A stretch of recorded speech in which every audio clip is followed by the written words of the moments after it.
This is CounterAttack Radio with Dan Bloom and Pete Koury.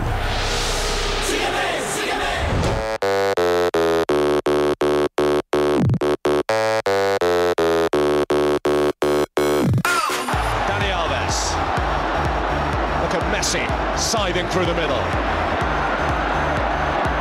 Iniesta. Messi leaves it to Pedro! Real Madrid carved open! The road to Wembley opens up! That should really be that! Barcelona, it is, who will go to Wembley. And the cheer even louder because it's Real Madrid that they leave in their wake. After the game of shame in the first leg, it's a night of joy for Barcelona as they remain on track for their 4th European Cup. Welcome in. It's CounterAttack Radio on an absolutely epic weekend in the world of football. Spain is up for grabs. Italy is up for grabs. England could very well be on its way to being decided as of tomorrow's crucial match, Man U versus Chelsea.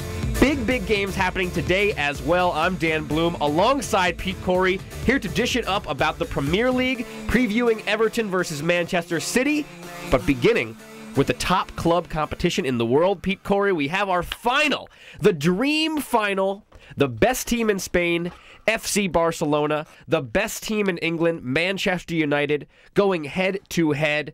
Couldn't ask for a much better matchup than that, could you? Dan, I'd venture to say that these are the two best teams in the world this year, and that's the goal of the competition, right? Is to get the two best teams in the final, and that's what we got. So UEFA wins, Manchester United wins, Barcelona wins, and Real Madrid loses in a big way. They certainly did. Jose Mourinho's, damn them all, damn the torpedoes approach, unfortunately, did not work out for the special one this time. They did win the Copa del Rey, which in some ways now seems like a very big deal because they were able to salvage some amount of pride, some modicum of success out of the season. All that pride went under Real Madrid's team bus when Sergio Ramos dropped it in the post-game celebration. I mean, could there have been a more iconic moment for how much Real Madrid does or does not really care about that tournament? Really? It was fitting to how much they cared about the tournament. It was also fitting to how Real Madrid's season has gone.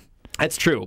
And we saw, of course, because he was dismissed in the first game, the game of shame, as the commentator beautifully put it in the highlight coming into the game, Jose Mourinho, of course, had to sit out the game at the Camp Nou. He was not even in the stadium. Reports had him watching the game from the hotel room, and then a lineup got put out that no previous watcher of Real Madrid's season would expect a Mourinho team to put out. That's because his assistant Carranca was running the squad. Who knows how much of a change he decided to put his own spin on things. But we saw Kaká start the game. We saw Gonzalo Higuaín start the game.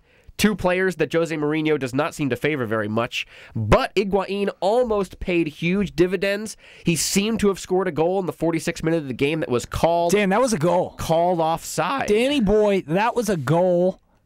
There's no questions about it. And you know what? I think Mourinho went a little overboard in his criticisms of UEFA. He really, he got a lot more than a slap on the wrist, a 5-game ban. One of those games already served. One will be suspended. It's pretty much like a probation suspension, so one of those games will hang over his head for the next 3 years in UEFA competitions. Interesting. So he will miss the next 3 games in the group stage of the Champions League next season. So, I mean, he got a big penalty there, deservedly so. I mean, he really slandered UEFA. That being said, I think he had a little bit of weight to what he was saying. I mean, I understand where he was coming from. He was just a little too emotional, I think. Yeah, he has a point, especially after what happened to them in the first game. Pepe shown a red card after what seemed to be a very rash challenge on Dani Alves. It turned out perhaps later with some images that were well disseminated by Real Madrid, including on their official website, that Pepe's foot perhaps did not actually stud Dani Alves' leg and that he perhaps put on an Oscar-winning performance in getting carried off the field and writhing about in pain, only to finish the game in seemingly perfect health. So in that regard, to have that red card shown and then the Higuaín goal disallowed, it seems a little bit suspect, and yet it seems odd to me that Jose Mourinho wants to blame the rest of the world, not take a look at his own tactics, not take a look at his own team, and also, what makes Jose Mourinho think that just because, okay, I know what makes him think it because he's a special one, but in your first year at Real Madrid, and a notoriously difficult place to coach, to manage, to get all the personalities, to get the decision-making actually on your desk rather than on the desk of the president, what makes him think that he is due the Champions League in his first year at Real Madrid? Well, because everywhere he's gone, he's won. And he's won early. But he has never won the Champions League in the first year with any of his clubs. He's never had a roster like this. That's true. But still, this is a young roster. He hasn't had enough time to really put it together as he sees fit. And as I'm mentioning, this meddling that goes on at Real Madrid is really second to none. As far as Chelsea for a while under Roman Abramovich, which is interesting that he has to keep dealing with this everywhere that he goes.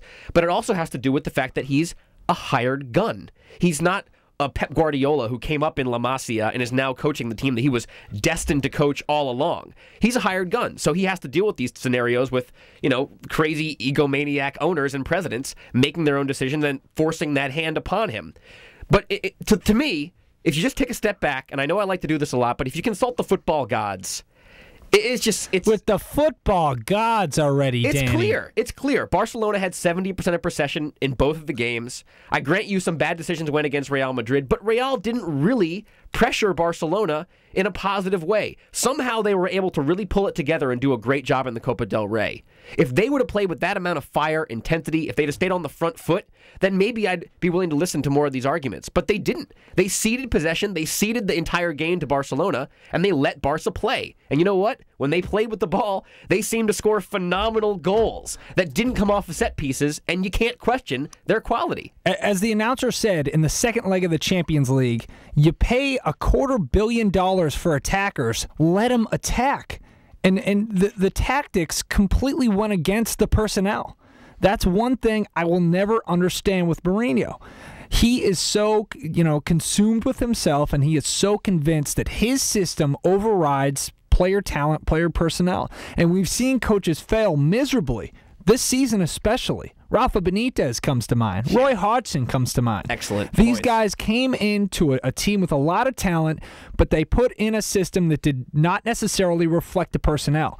And I think that's one thing Mourinho did this year. I think that's why they weren't successful against Barcelona. You have a front line. You have guys like Kaká, Ronaldo, Higuaín, Benzema, Adebayor, Di Maria, Ozil. I mean, these are some of the best attackers in the world on the club side and internationally. Let these guys do what they do best. Seemingly, he tried to do that in their first meeting at the Camp Nou, and they got thrashed 5-0. So he kind of took different team. He took another look at his team, and he said, "You know what? Maybe we can't play with these guys, regardless of how amazing our talent is. So we need to shift our tactics." And as I'm pointing out, I mean, he had so much control at Inter Milan. He was able to bring in his guys. Lucio, Samuel. He was able to really coalesce these guys that he wanted. The veteran team, the defensive-minded team. He brought in Eto'o because he knew he was going to be the perfect complement. He brings in Wesley Sneijder from Real Madrid. He was able to assemble exactly the Mourinho team. And what do? They go and win the treble. So in some ways, your point is, obviously it's valid, but either he has to bend and fit his tactics to fit the personnel, or Real Madrid needs to hand him the keys and say, "Look, we bow to you, special one. We're paying you all this money anyway. We want to win over Barcelona specifically by hook or by crook. So you have to do it for us, and you'll sink or swim on your accomplishments, your achievement." But as it stands, they're doing half of one and half of the other, and it doesn't match up to a whole. The great